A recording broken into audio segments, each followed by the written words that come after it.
It was a calm, crystal-clear Sunday afternoon over Fort Worth.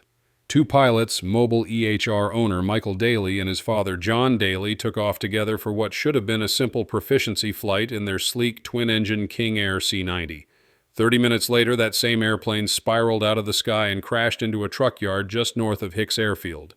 No distress call, no warning, only a sudden, violent end to a peaceful afternoon. Here's what we know so far about the October 12, 2025 accident that took the lives of Michael and John Daly, and what early clues may tell us about those final moments.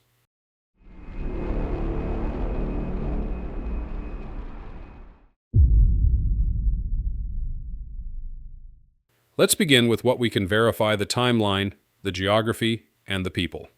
On Sunday, October 12, 2025, just after 1:12 p.m. Central Daylight Time, a 1977 Beechcraft King Air C90 tail number, November 291, Charlie. Charlie lifted off from Perot Field, Fort Worth Alliance Airport, better known simply as Alliance. The airplane was owned by Mobile EHR Inc., a healthcare software company founded by the pilot Michael Daly. Michael, 46, wasn't just an executive. He was a lifelong aviation enthusiast and a devoted father of four. Seated beside him was his father John Daly, 75, a retired business owner and longtime pilot who had flown small piston aircraft for decades. Their mission that day was what pilots call a local proficiency flight, a short session close to home used to stay current with the airplane's handling characteristics. Think of it as a musician practicing scales before a performance.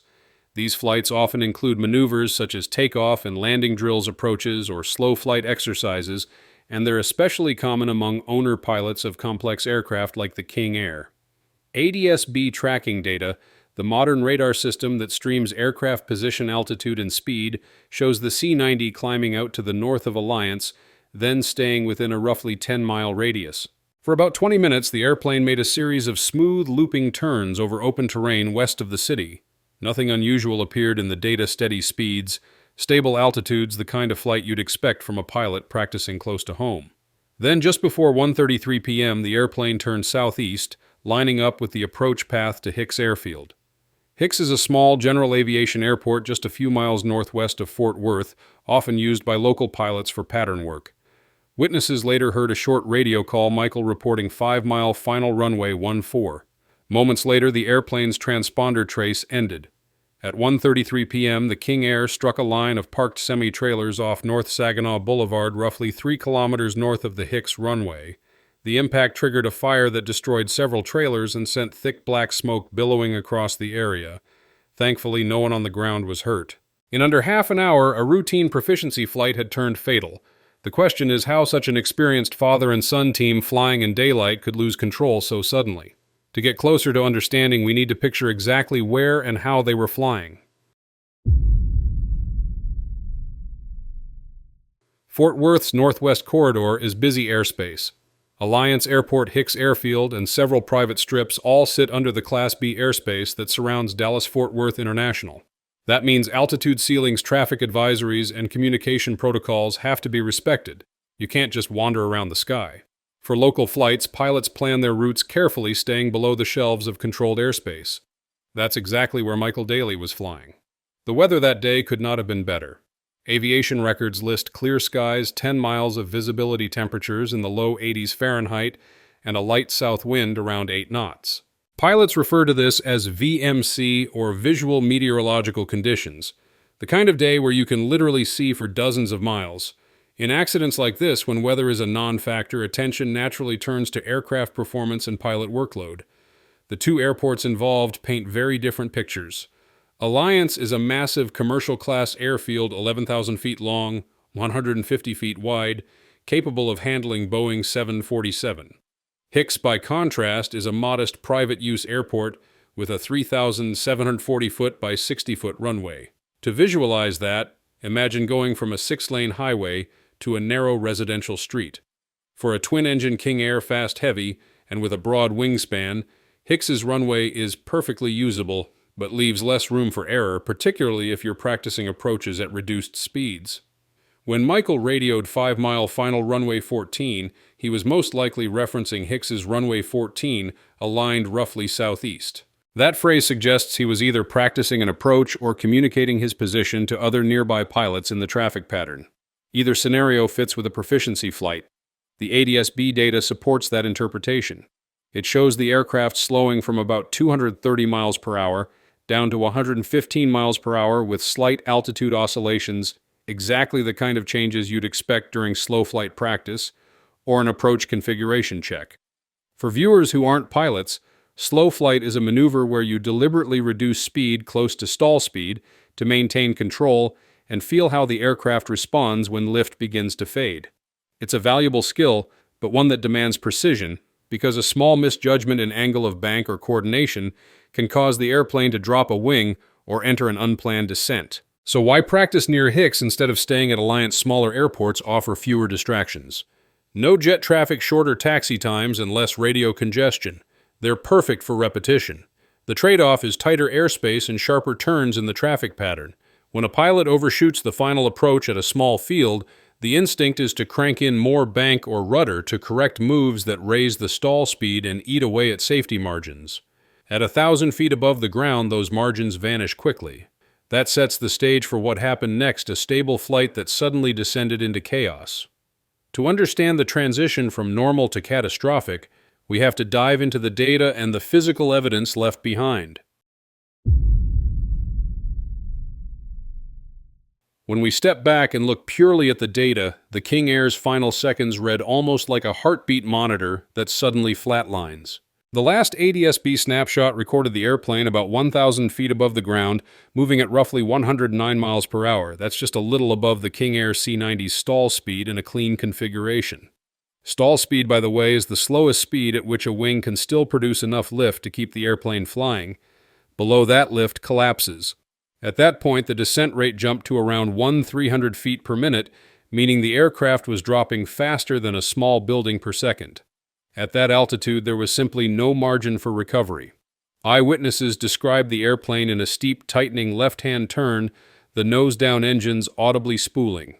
Within moments, it hit a line of parked semi-trailers north of Hicks Airfield, erupting into a fireball.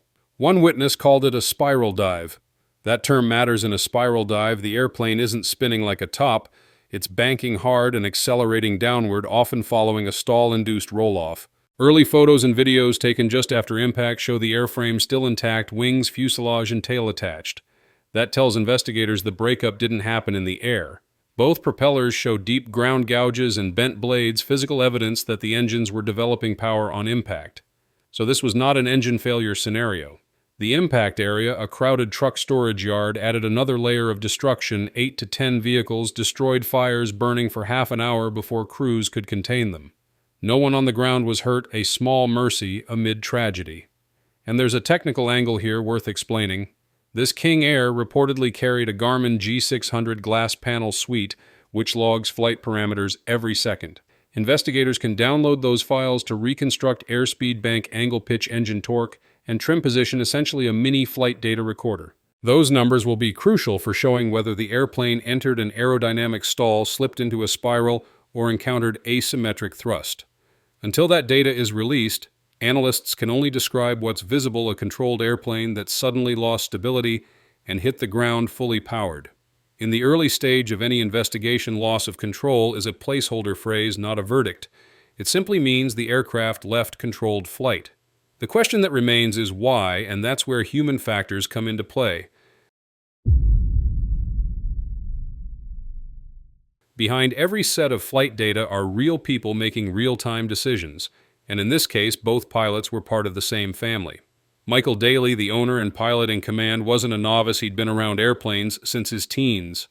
After a long break, he returned to aviation around 2015 and quickly worked his way up, first a Beach Bonanza, then a Piper Malibu, and finally this King Air C90. That's an ambitious progression. Each step increases complexity: twin engines, pressurization, turbine power, higher performance envelopes. He met the insurance-mandated 25 hours of dual instruction in type and completed a formal turbine transition course, but those are entry requirements, not mastery. Think of it like earning a learner's permit for a supercar. You can drive it, but you're still learning how to handle its limits. Michael had owned the airplane for about a year and a half, flying mostly long cross-country trips for work and family. Those flights sharpen navigation and systems management skills, but they don't exercise the muscle memory needed for slow-speed handling or emergency engine scenarios. That kind of training usually comes from repeated structured drills with an instructor sitting next to you, ready to recover.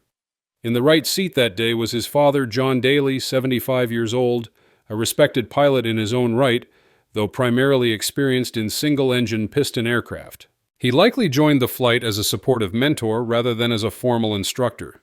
Two experienced pilots comfortable with each other practicing on a calm Sunday afternoon, it sounds ideal. But psychology tells us that familiarity can quietly erode formality. When your co-pilot is your dad, the cockpit becomes a living room with wings. Checklist call-outs soften assumptions grow. That's not negligence, it's human nature. And this case touches a broader issue in general aviation, the transition trap.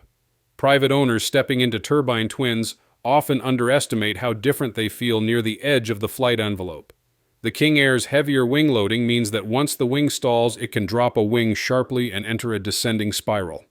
Recovery demands quick, disciplined control inputs, something usually honed in upset recovery or aerobatic training. Airline and military pilots get that from day one. In GA, it's optional, and many pilots never experience a fully developed stall in a high-performance aircraft.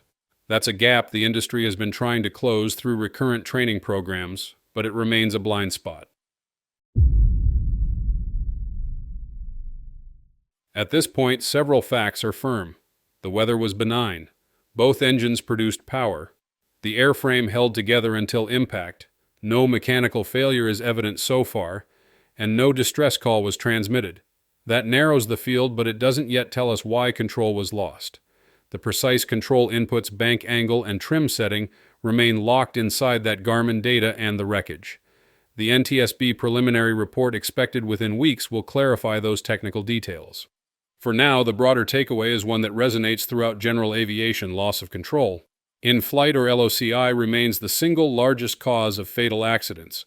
It doesn't discriminate between weekend flyers and seasoned pros. It often strikes in calm air with experienced pilots in fully functional airplanes. Why?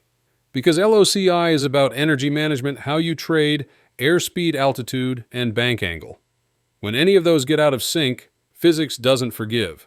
That's why recurrent training matters, not just annual check rides, but real scenario-based refreshers, stall recognition, slow flight discipline, and unusual attitude recovery. For aircraft owners, mentorship programs and simulator sessions are worth every cent. They build reflexes you can't Google when things go wrong. And as for the human story, it deserves more than statistics. Michael and John Daly weren't thrill seekers. They were father and son sharing time in the sky they both loved. Their loss reminds us that aviation demands constant respect even on the calmest Sunday. Every pilot, from student to airline captain, can learn something from this: stay humble, stay curious, and never let comfort replace discipline. The NTSB will tell us what the data shows, but every pilot can already take one message from this tragedy: proficiency and humility are the strongest safety systems we have.